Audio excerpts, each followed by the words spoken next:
ये हम खुदावंद के कलाम की तरफ चलें। पैदाइश की किताब उसका पहला बाब और उसकी आयत नंबर 26, 27 और 28 खुदावंद के जिंदा कलाम में से तिलावत करेंगे। और खुदावंद के पाक कलाम में यूं मरकूम है, फिर खुदा ने कहा कि हम इंसान को अपनी सूरत पर अपनी शबी की मानिंद बनाएं और वो समंदर की मछलियों और आसमान के परिंदों और चौपायों और तमाम जमीन और सब जानदारों पर जो जमीन पर रेंगते हैं इख्तियार रखें।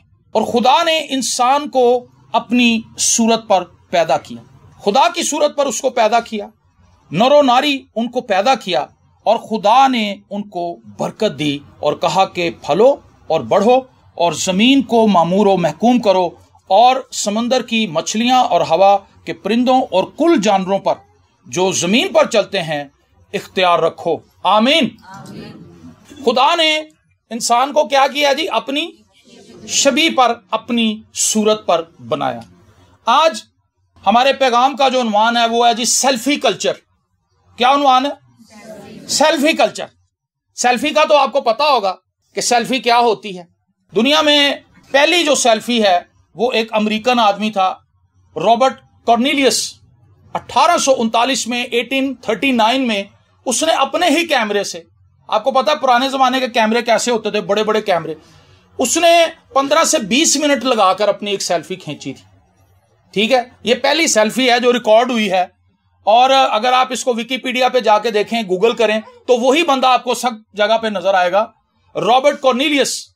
तो उसने 1839 में पहली सेल्फी खींची थी और उसके बाद हमें इसकी कोई ऐसी तारीख नजर नहीं आती। लेकिन वक्त गुजरने के साथ साथ एक टाइम ऐसा आया कि एंड्रॉयड मोबाइल ने जन्म लिया। एंड्रॉयड मोबाइल के आने के बाद लोगों को फ्रंट और बैक कैमरा दोनों उनके मोबाइल में मिलने लगे, तो वहां से सेल्फियों ने अरूज पकड़ना शुरू किया। और वो इतनी ज्यादा अरूज पकड़ गई कि अगर आप विकिपीडिया पर ही चले जाएं और वहां पर आप अमवात लिखें कि ड्यूरिंग सेल्फी कितने लोग मरे हैं, तो वहां पर तकरीबन 300 के करीब लोग हैं जो सेल्फी लेते हुए मर गए और जो इंजर्ड हैं उनकी तादाद हजारों में। और हैरत आपको इस बात की होगी कि सबसे ज्यादा जिन लोगों की अमवात हुई हैं वो इंडियन लोग हैं, दूसरे नंबर पर अमेरिकन और पाकिस्तानी। और इन लोगों की अमवात कैसे हुई? एक बच्ची की मौत हो गई, 11 साल की उम्र उसकी थी और वो केपी में एक दरिया के पुल पर खड़ी थी अपने वालिदैन के साथ। और वो 11 साल की बच्ची अपनी पुल पे खड़े होकर तस्वीर लेने की कोशिश कर रही थी, लेकिन वो अपना बैलेंस ना रख सकी और वो दरिया में गिर गई। जो पहाड़ी इलाके के दरिया हैं वो इतने फास्ट होते हैं कि कोई वहां खड़ा नहीं रह सकता, उसकी रफ्तार बहुत होती। तो वो बच्ची जब 11 साल की गिरी तो उसकी मां ये बर्दाश्त ना कर सकी कि उसकी बेटी उसकी आंखों के सामने बहती हुई जा रही है। उसकी मां को तैरना भी नहीं आता था, लेकिन उसने जंप लगा दी दरिया में। जब उस शख्स ने देखा कि मेरी बेटी और मेरी बीवी दोनों दरिया में डूब रहे हैं, तो उस शख्स ने भी छलांग लगा दी, लेकिन उन तीनों में से कोई भी नहीं बच सका। लेकिन इस सारे मंजर को उनके 6 साल के बेटे ने खड़े होकर देखा। एक सेल्फी, एक ऐसी तस्वीर जो अनोखी तस्वीर हो, 3 लोगों की जाने लगी। कुछ लोगों को आप गूगल करें, आपको नजर आएगा कि ट्रेन पीछे से आ रही है और वो पटरी के ऊपर खड़ा होकर सेल्फी ले रहा है। मतलब ट्रेन इतने पास आ गई कि सेल्फी लेता साथ ही वो साइड पे हो गया। कईयों ने तो ले ली, लेकिन कई कामयाब ना हुए, उनके ऊपर ट्रेन चढ़ गई।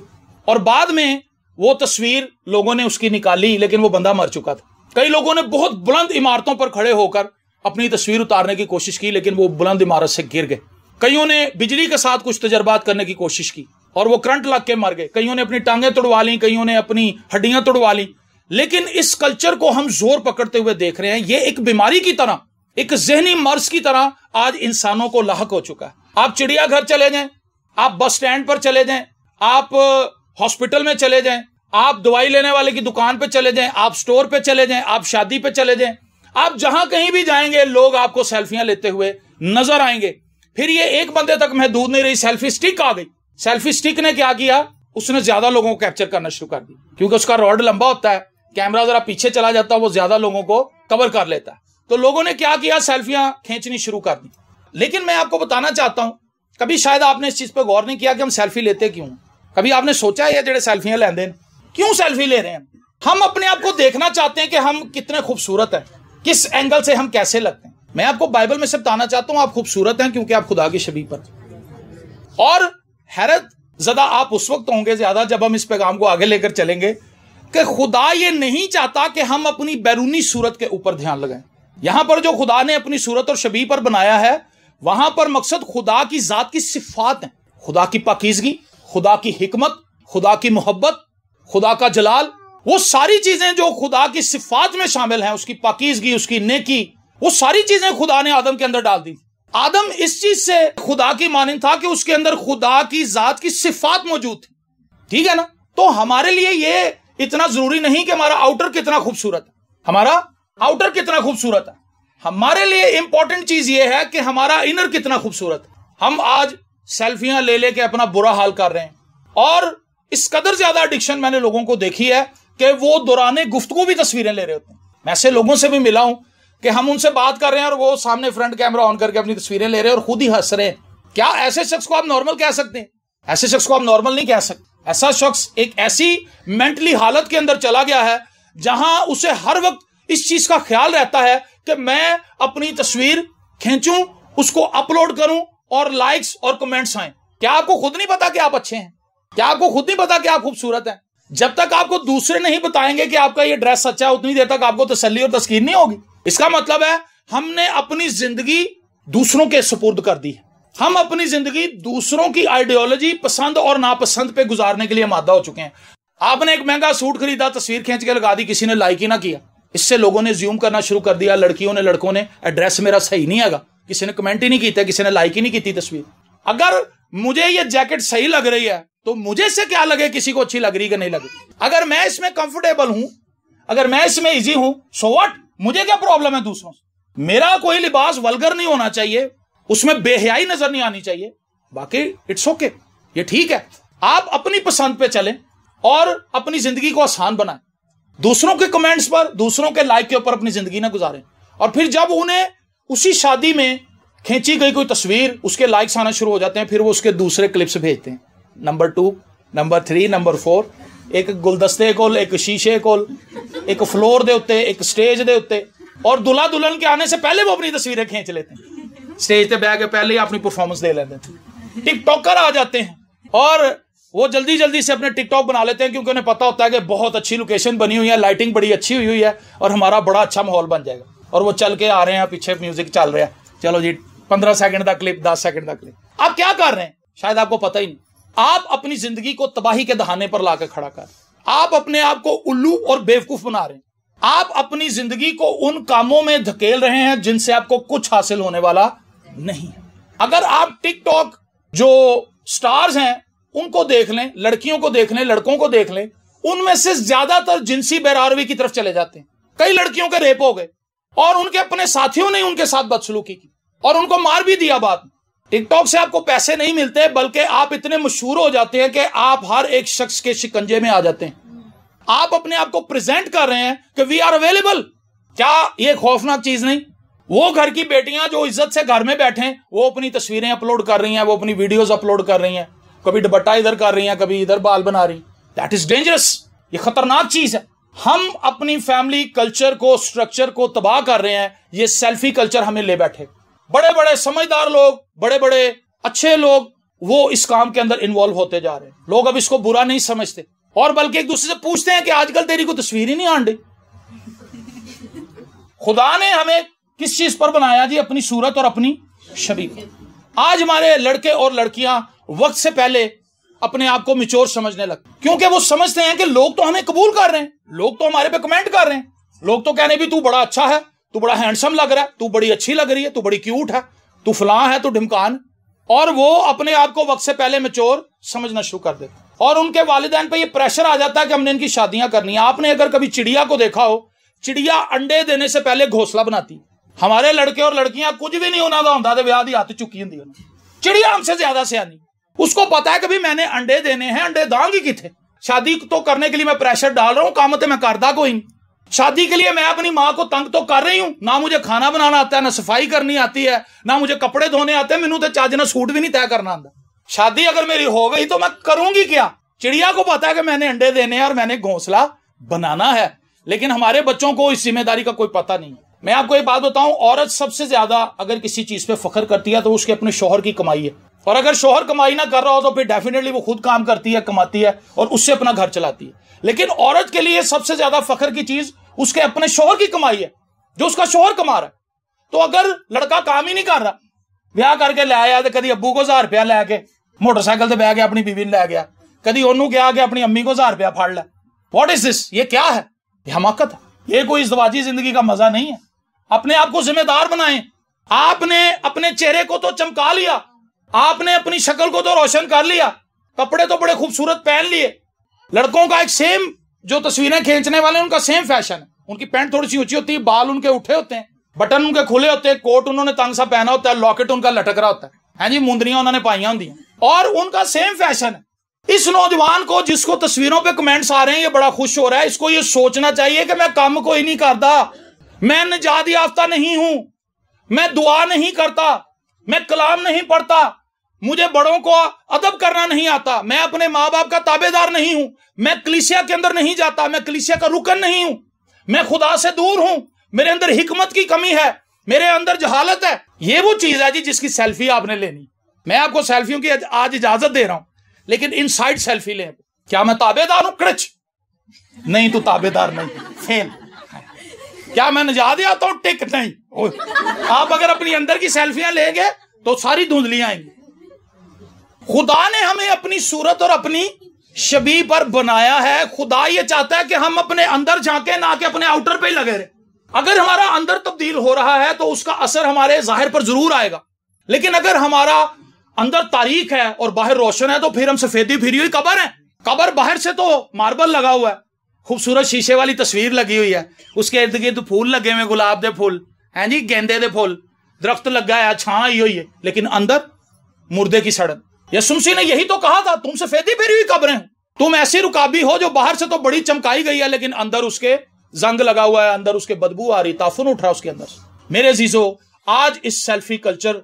ने हमें तबाह करके रख दिया सेल्फी कल्चर दर हकीकत एक ऐसा शख्स जो मुसलसल सेल्फियां खींचता है और उसको लगाता है मैं ये कहता हूं वो एहसासे कमतरी का शिकार है वो एहसासे कमतरी का शिकार है कि मेरी केड़ी तस्वीर सही आन रही मैं भी नहीं सही है भी नहीं सही है भी नहीं सही है भी नहीं सही वो केड़ी सही है भी तेरी सोचे जरा इसका मतलब वो अपने आप को खुद ही नहीं लाइक कर रहा अगर आप इसकी जड़ों में जाएं तो आपको खौफ आएगा हम तो बहुत से काम उस वक्त कर रहे होते हैं जब हमें उनका पता ही नहीं होता कि यदि सिद्ध पुट की हमें यह पता ही नहीं होता कि इसका नुकसान हमें क्या है इसका बेनिफिट हमें क्या है सेल्फी आप एक शख्स अगर 17, 18, 19, 20 एक ही जगह पे खड़े होकर अपनी ले रहा है और सारी डिलीट की जा रहे हैं इसका मतलब है कि वो एहसासे कमतरी का शिकार है उसको ये कंफर्म होना चाहिए कि भाई मैं खुदा का बनाया हुआ हूं चाहे मेरा रंग काला है चाहे मेरा रंग सांवला है चाहे मेरा रंग गोरा है मैं जैसा भी हूं मैं अच्छा हूं क्योंकि मैं खुदा के हाथ की तख्लीक हूं दैट्स इट आमीन क्या ये इजी करने वाली चीज नहीं भई आप खूबसूरत है मैनू बंदा कहता भाजी तुसीं पहले नालों ज्यादा हुण जचदे मैं कहा मेहरबानी है कहता तुहाडे वाल वाइट ने कहता जी बड़ा तुहाडा रोब बन गया मैं कहा जी खुदा दा शुक्र जी हर उम्र की एक अपनी ब्यूटी है बच्चे की एक अपनी ब्यूटी है यहाँ पे बच्चे बैठे हुए आप किसी बच्चे को देखें आपको आप कहेंगे वाह यार खुदा दा शुक्र है कैसा प्यारा बच्चा लग रहा है बाल इसके कितने अच्छे हैं बच्चे की एक अपनी मासूमियत और उसकी खूबसूरती अलग से है जब वो थोड़ा बड़ा हो जाता है उसकी ब्यूटी एक अपनी है जब वो जवान हो जाता है उसकी अपनी ब्यूटी जब वो बुढ़ापे की तरफ जा रहा होता है बुढ़ापे की एक अपनी ब्यूटी है अगर वो खुदावंद में है तो जे बुढ़ापा खुदावंद च नहीं तो बड़ा खतरनाक है वो बहुत खतरनाक है वो बुढ़ापा क्योंकि उसमें वो कल्ला ही रह जाता है फिर रहा होता है इसलिए मैं आपसे कहना चाहता हूं कि अपने इनसाइड झांकें आप कहां पर हैं क्या आपने कभी इनसाइड अपनी सेल्फी ली है इनसाइड सेल्फी लेने के लिए ये कैमरा है खुदा का कलाम अरे सामने आओ अकड़िच करके ताड़ी तस्वीर खींचेगा ये वो आईना है जो आपको आपकी अंदर की तस्वीर दिखाएगा आपका जो घर का आईना है जो शीशा है वो आपको आपका आउटर दिखाएगा तेरे वाल खिल रहे हुए नहीं फटाफट ब्रश मार स्ट्रेट कर ला स्ट्रेटनर ला के है नी खिच खिच के सीधा कर रही है स्ट्रेटनर कर ले तुम एक दूजे फोन ते करनी तुहाडा स्ट्रेटनर है इधर भेज दो चलो स्ट्रेटनर इधर उधर जा रहे किसी के घर जा रहा गुरसाइकिल मोटरसाइकिल उधर लैन जा रहा कोई उतों दे रहा मेरा सूट है दुपट्टा नहीं है तेरे को है दुपट्टा लैन चलो जी ये हम क्या कर रहे हैं ये चलो अच्छी बात है अगर किसी से कोई चीज लेके उधार हम अपना टाइम निकाल लेते हैं इट्स ओके लेकिन ये शीशा जो हमारे घरों में लगा हुआ है ये हमें हमारी जाहिरी सूरत दिखाएगा लेकिन अगर आप बाइबल मुकद्दस को डेली पढ़ने वाले हैं ये आपको आपकी अंदर का सब कुछ दिखाएगा आपको इनसाइड सेल्फी देगा इनसाइड सेल्फी जरूरी है बजाय इसके कि आप अपने सिर्फ मुंह की तस्वीरें लेते रहें अपने सूट की तस्वीरें लेते रहें या मनाजिर की तस्वीरें लेते रहें ये आपके किसी काम आने वाली नहीं है मैं कई बार ये बता चुका हूं कि एक नौजवान से मैंने पूछा कि यार तू 300 तस्वीर खिंचियां ने इन्हां दा करेगा की? कहंदा जी मैं डिलीट कर दूंगा शादी पे। जाहिर सी बात है डिलीट ही उसने करनी है। आपको पता है दिसंबर के अंदर और नवंबर में और जनवरी में शादियों का सीजन होता है, लोग शादियां करते हैं। अब उन्होंने 15 शादियां अटेंड करनी है तो 300 तस्वीरें उन्हें खींच ली हैं तो 2100 तस्वीरें रखेगा कितने? वो फिर डिलीट कर देते हैं। 2-3 तस्वीरें डीपी पे लग जाती हैं या फेसबुक पे शेयर हो जाती है, बाकी सारी डिलीट। लेकिन उसने 4 घंटे लगाए, पूरी शादी का फंक्शन उसने तस्वीरों में लगा दिया। सेल्फी कल्चर हमें यह बता रहा है कि शैतान अपनी हिकमत अमली में कामयाब हो चुका है। मैं ये समझता हूं क्योंकि शैतान का काम यह है कि वो आपके इनर से आपका ध्यान हटा के आपको आउटर की तरफ ले आए। अपना स्टेटस देख, भावें किस्तां ते सोफे लिया तेरे घर भी ऐसी होना चाहिए, शरीका सड़े, फ्रिज लिया वड्डी, ये आउटर है सारा, इनर तो नहीं। जो कुछ मेरी करने की औकात ही नहीं है मैं वो ना करूं। मैं क्यों आ रहे थे अपना हाथ दें? ये आ रही है कर्जे का आ रहा जिसके अंदर हम अपने आप को फंसा देते हैं। मैं सोने का सेट लेना ही लेना, वो बंदा पुट्ठा सीधा होगा, कमेटियां सब कुछ खत्म, चलो जी सेट ले लिया। भाई सेट शादी तू पा लिया तो अगे करना की? पेटी च रखना ही है लुका लुका के, डरते रहना कि असं हम घर 2 ताले ला के जाइए। हमारा सारा फोकस अपने आउटर पे है।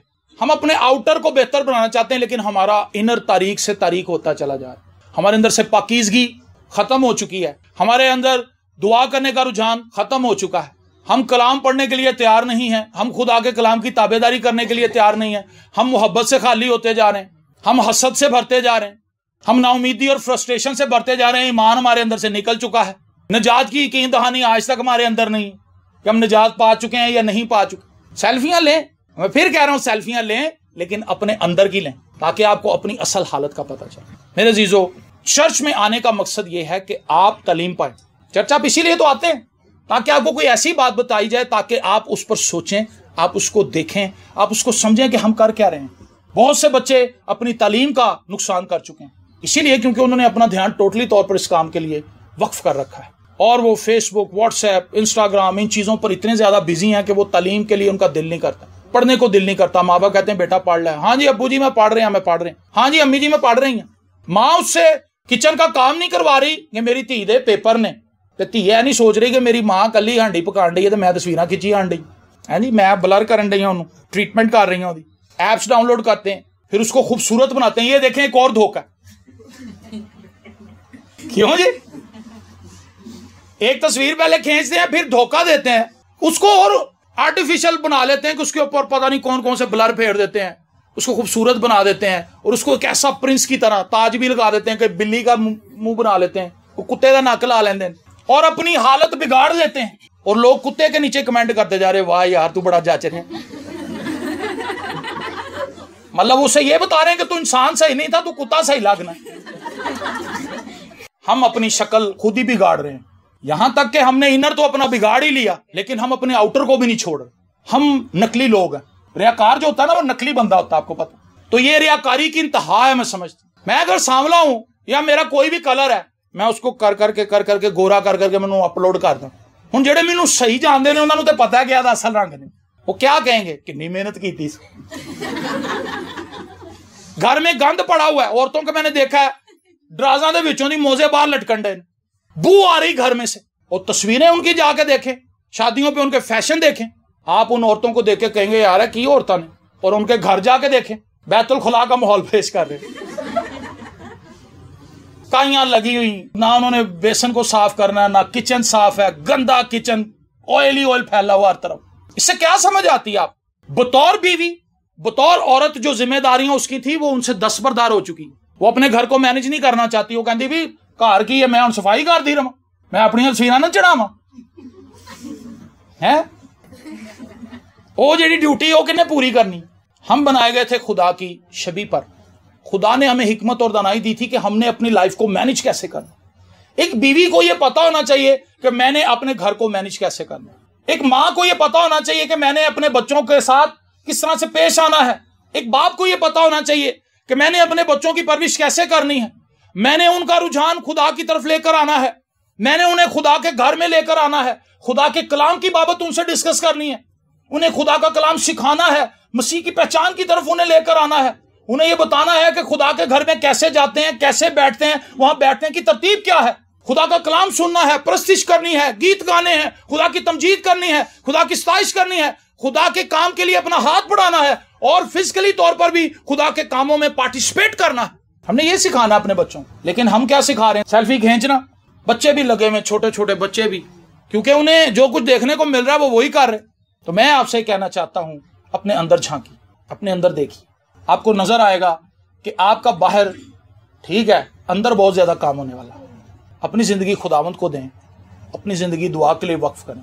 और मैं हमेशा लोगों से पूछता हूं, आप ये जो इतनी स्टेटस अपलोड कर रहे हैं, इतनी तस्वीरें खींच रहे हैं, क्या कोई आपको इसके पैसे दे रहा है? किसी को मिले नहीं अजे तक पैसे ਤੁਹਾਡੇ ਚੋਂ जी? ਜਿਹੜੀਆਂ ਡੀਪੀਆਂ ਤੁਸੀਂ ਲਾ ਰਹੇ ਜੇ, ਸਟੇਟਸ ਅਪਲੋਡ ਕਰ ਰਹੇ ਜੇ, ਕਿਸੇ ਨੂੰ ਕੋਈ ਡਾਲਰ ਆਏ ਹੁਣ ਗੂਗਲ ਤੋਂ ਕਿ ਜੀ ਤੁਸੀਂ ਬਹੁਤ ਅੱਛਾ ਕੰਮ ਕਰ ਰਹੇ ਜੇ, ਤੁਸੀਂ ਡੇਲੀ ਆਪਣੀਆਂ ਤਸਵੀਰਾਂ ਲਾ ਰਹੇ ਹੋ, ਇਹ ਸਾਡੇ ਲੋ पैसे फड़ो गिफ्ट, कुछ नहीं मिलता। आप अपना वक्त जाया कर रहे हैं। अगर कोई चीज आपको पे बैक कर सकती है तो वो है खुदा की हुजूरी में जाना। आमीन। नौजवानों से मैं ये कहना चाहता हूं, मैं बुजुर्गों से कहना चाहता हूं, मैं हर उम्र के लोगों से कहना चाहता हूं, अपने आप को खुदा की तरफ लेकर आए और अपने आप को खुदा की हुजूरी में झोंक दें। खुदा की हुजूरी में झोंक दें। जैसे लकड़ी झोंक दी जाती है ना तंदूर के अंदर, तो फिर वो जल जाती है। इसी तरह से हमें अपना आप खुदा की हुजूरी में झोंकना है, दे देना है, अपने आप को खुदा के सुपुर्द कर देना है। लेकिन खुदा हमें जलाएगा नहीं, खुदा हमें बनाएगा। हालेलुया।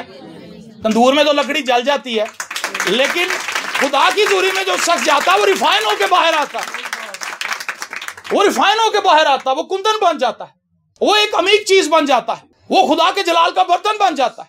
खुदा की हुजूरी उस पर ठहरती है, खुदा का मसा उस पर ठहरता है, खुदा की बरकत उस पर ठहरती है। जब वो बातें करता है, लोग उसकी बातों से बरकत पाते हैं। जब वो दुआ करती है, उसकी दुआ से काम होता है। आमीन। इसीलिए हमें खुदा की हुजूरी में जाना जरूर है। इन सब झमेलों से अपने आप को बचाएं। सेल्फी कल्चर अपनाएं, लेकिन अपने अंदर की सेल्फियां खींचें। और कैमरा मैंने आपको बता दिया कौन सा है। केड़ा कैमरा है? इन्फिनिक्स का है जी, बाइबल मुकद्दस वो कैमरा है जिससे आपने अपनी सेल्फियां लेनी है। और ये आपको जो सेल्फी खींच के देगा, फिर आपको पता चलेगा कि नहीं भी बहुत काम होने वाला है। फिर तुसी ब्लर करो उन्हें, और किस तरह यीशु दे खून नाल, पाकरू दी अग नाल, ऐ खुदावंद मेरे अंदरों गुस्सा कढ़, ऐ खुदावंद मेरे ते रहम कर, मेरे अंदरों गुस्सा निकले। ऐ मैं गल गल ते शक करनी है, मेरी बद जुबान है बड़ी, बद जुबान है मैं बड़ी, मेरी जुबान ते खुदा मैनू कंट्रोल दे। मुंह ते निगहबान बिठा। सेल्फी खींची थी उसने अपनी, उसे नजर आया कि नहीं भी मैं कुछ ऐसी बातें कर रहा हूं जो मुझे जेब नहीं देती। मुंह ते निगहबान बिठा। खुदावंद ऐसी बातें ना करूं जिससे तेरा जलाल जाहिर नहीं होता। आप जितना ज्यादा बाइबल मुकद्दस को पढ़ेंगे, आप चूजी हो जाएंगे, आप सिलेक्टिव हो जाएंगे। आप उन कामों को करने के लिए आमादा होंगे जो खुदा के जलाल के लिए हैं और जिससे खुदा आपको बरकत देगा। लेकिन जितना ज्यादा हम बाइबल से दूर होते जाएंगे, दुनियावी कल्चर हमारे ऊपर हावी होते जाएंगे। दुनिया के फैशन, दुनिया की सोच, दुनिया के ख्यालात हमारे ऊपर तसल्लुत पालेंगे और हमें एहसास भी नहीं होगा कि हम जो अपने आप को मसीही मसीही कह रहे हैं, हमारे अंदर तो मसीहियत एक कतरा नहीं, हमारे सिर्फ नाम मसीही, हमारे अंदर तो मसीहियत है ही नहीं। हमारे अंदर तो मसीह की छवि नहीं है। मसीही वो होता है जो मसीह की मानिंद होता है, या मसीह की मानिंद बनने के ट्रैक के ऊपर चल रहा है। वो जहां से वो चला था वो बिल्कुल खुदा से दूर था, लेकिन जब उसने मसीह को कबूल किया तो उसके अंदर वो ख्वाहिश जन्म लेने लगी, उसके अंदर एक नई फितरत जन्म लेने लगी। एक नई फितरत उसके अंदर आ गई कि वो मसीह से मोहब्बत करती है, खुदा से मोहब्बत करती है, खुदा के कलाम से मोहब्बत करती है। जब हम तौबा करते हैं तो नई पैदाइश यही तो है, एक नई फितरत का आपके अंदर जन्म लेना। पुरानी फितरत एग्जिस्ट करती है, वो खत्म नहीं होती। पुरानी फितरत आपके अंदर मौजूद रहती है, वो आपको बुरे कामों के लिए उकसाती रहती है, लेकिन आपकी नई फितरत आपको ड्राइव करती है कि आप खुदा की हुजूरी में जाएं। आपकी नई फितरत आपको ड्राइव करती है कि आप खुदा की हुजूरी में जाएं, आप खुदा से दुआ करें, आप खुदा के कलाम को पढ़ें, आप खुदा की प्रस्तिश करें, आप खुदा की हुजूरी में जाएं, आप खुदा के घर में जाएं, आप गीत गाएं, आप प्रस्तिश करें। ये आपकी नई फितरत आपको कह रही है, पुरानी फितरत नहीं कह रही। पुरानी फितरत को सपोर्ट करता हमारा जिस्म जो है, उसके साथ मिलकर काम करता पुरानी फितरत के साथ। सो जा तू बहुत थकिया है, ए पुरानी फितरत, ए नवी फितरत नहीं। नई फितरत तो ये कहती है तू जितना भी थका हुआ है खुदा की हुजूरी में जा, तू फ्रेश हो जाएगा। आमीन। सो मेरे जीजो, आप नौजवान हैं, आप बुजुर्ग हैं, आप बच्चे हैं, आप उम्र के जिस भी हिस्से के अंदर हैं, जिस भी फेज के अंदर हैं, आपको बाइबल मुकद्दस की जरूरत है। बाइबल मुकद्दस आपको आपका दुरुस्त इमेज बताएगी, आप कहां खड़े हैं। शुरुआत तो यहां से हुई थी आदम की कि खुदा ने उसको अपनी सिफात दी, लेकिन उसने गुनाह किया, उसने अपनी सूरत बिगाड़ ली। लेकिन खुदावंद यीशु मसीह के वसीला से वो सूरत दोबारा बहाल की गई है। मसीह में वो इमेज दोबारा से बहाल हो चुका है। सो हमें उस इमेज के ऊपर खड़े होना है। आदम ने गुनाह की वजह से अपनी सूरत बिगाड़ ली थी, लेकिन पिछले आदम के आने से उसके खून बहाने से, उसके जान देने से, उसका इफ्जी और कफारा बनने से मैं रिहाई पा गया हूं। यीशु मसीह पर ईमान लाने के सबब से मैं बदल गई हूं। मैंने अपना वो इमेज दोबारा पा लिया जो बागे अदन में आदम को खुदा ने दिया था। अब वही सिफात मेरे अंदर फिर से मौजूद हैं। मैंने इनको बढ़ाना है, मैंने इनमें ग्रो करना है। Praise the Lord. So selfie culture, जो मोबाइल का कल्चर है, उससे अपने आप को बाहर निकालें। बाइबल मुकद्दस के जरिए से अपने आप को जांचना, टटोलना और परखना शुरू करें कि आप किस एंगल से कैसे हैं। हाँ? जब आप ईसाया का सहीफा पढ़ेंगे आपको किसी और एंगल से अपना आप नजर आएगा। जब आप ज़बूर पढ़ेंगे आप किसी और एंगल से अपने आप को देखेंगे। क्राइस्ट की तालीम को पढ़ेंगे अनाजील के अंदर आपको कुछ और तरह से अपना आप नजर आएगा। जब आप पौलुस के खतूत देखेंगे, पतरस के खतूत देखेंगे, यूहन्ना के खतूत देखेंगे, यहूदा का खत पढ़ेंगे, यकूब का खत पढ़ेंगे, और आपको नजर आएगा कि यहां तो कुछ और एंगल मुझे दिखाया जा रहा है। बाइबल भी लहदा एंगल तो दिखाती थानू, खाली कैमरा तो नहीं इधर उधर चलता। बाइबल भी सब एंगल देखती है, और बाइबल जितने एंगल दिखाती है आपका कैमरा नहीं दिखा सकता। आमीन। अपनी आंखों को बंद कर। खुदावंद आसमानी बाप तेरा शुक्र हो, तू ये चाहता है कि हम अपनी बैरूनी सूरत पर इतनी निगाह ना करें और सिर्फ अपनी बैरूनी सूरत को ही चिमकाने के चक्कर में ना लगे रहें, बल्कि हमारा जिस्म जो है वो खुदावंद तेरे जलाल के लिए है। हम अपने इनसाइड झांकें, हमारी रूह कितनी तारीक है, कहीं हम मुर्दा तो नहीं। ये सारी चकाचौंध क्या हमें फायदा देगी? तस्वीरों का खींचना, तस्वीरों का अपलोड करना एक खास सी एक्टिविटी हमने अपनी बना ली, बगैर किसी वजह के हमने अपने आप को मसरूफ कर रखा है। लोग हमें अच्छा कहें, लेकिन क्या ही अच्छा हो कि खुदा हमारी तारीफ करे। क्या तूने मेरे बंदा अय्यूब को देखा है? देखो ये फियल की कत इसराइली है, इसमें मकर नहीं है। अगर आपकी तारीफ खुदावंद की तरफ से होगी तो वो बड़ी बेहतर बात है, लेकिन अगर आप लोगों से झूठी तारीफें सुनने के आदी हैं तो मैं ये कह सकता हूं कि आप अक्लमंद नहीं। हमारे लोग झूठी तारीफें करने, खुशामद करने के माहिर हैं। आप खुशामदियों से बचें। आप ऐसे टोले से अपनी जान छुड़ाएं जो बात बात पर आपकी खुशामद करते हैं और आपको गलत ट्रैक पर डाल रहे हैं। आप खुदा के कलाम की तरफ आएं, खुदा के कलाम को थामें, उससे कहें कि खुदा मैंने बहुत सा वक्त ऐसी एक्टिविटीज में गुजार दिया, मैंने बड़ा टाइम लगा दिया, काश मैं इतनी बाइबल पढ़ लेती, काश मैं इतनी दुआ कर लेती तो मेरी जिंदगी तब्दील होती। ऐ खुदावंद हम तुझसे दुआ करते हैं कि तेरा हाथ बढ़े तेरे लोगों पर, तेरी कुदरत तेरे लोगों पर जाहिर हो, और खुदा तेरे जलाली काम कसरत से इनकी जिंदगी में आए। और खुदावंद हर गुजरने वाले दिन के साथ हम तेरे बेटे यस्सु की सूरत पर ढक दें। यही हमारा टारगेट है, यही हमारा गोल है कि हम यस्सु की मानंद दिखें, हम यस्सु की मानंद दिखें, हम यस्सु की मानंद बोलें, हम यस्सु की मानंद सोचें, हम यस्सु की मानंद देखें, हम यस्सु की मानंद सुने और हम यस्सु की मानंद अमल करें, ताकि हम अपने आसमानी बाप का जलाल जाहिर कर सकें। यीशु के जिंदा, कादिर, अब्दी और जलाली नाम के वसीले से आमीन। खुदावंद आपको बरकत दे। God bless you.